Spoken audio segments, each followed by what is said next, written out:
സീതാദേവിക്ക് വേണ്ടി ശ്രീരാമൻ ഉണ്ടാക്കിയ അത്ഭുത കിണർ വില്ലുണ്ടി തീർത്ഥം.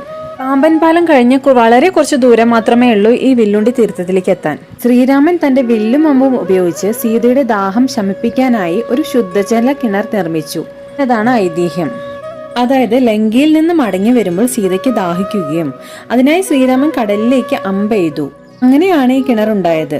ശ്രീരാമന്റെ വില്ല് വന്ന് തുളച്ചു നിന്ന സ്ഥലം കൂടി ആയതുകൊണ്ട് അവിടെ വില്ലുണ്ടി എന്നുകൂടെ പേര് വന്നു. ഈ കിണറിലുള്ള വെള്ളം അത്രയും പവിത്രമായ ജലമായതുകൊണ്ട് തന്നെ അതിന് തീർത്ഥം എന്നും അറിയപ്പെടുന്നു.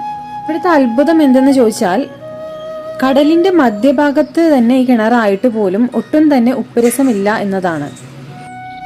അവിടെ നിൽക്കുന്ന ആ സ്വാമി നമ്മളോട് പറഞ്ഞത് 3 തവണ കുടിക്കാനായിട്ടാണ് പറഞ്ഞത്. 3 തവണ നമ്മളത് ഉപയോഗിക്കുമ്പോൾ 3 രുചിയാണ് കേട്ടോ നമുക്ക് കിട്ടുന്നത് എന്നാണ് അവർ പറയുന്നത്. ഇവിടെ തന്നെ അടുത്തൊരു അമ്പലം കൂടി ഉണ്ട്. ത്രയംബകേശ്വരൻ എന്ന ചെറിയൊരു അമ്പലമാണ്.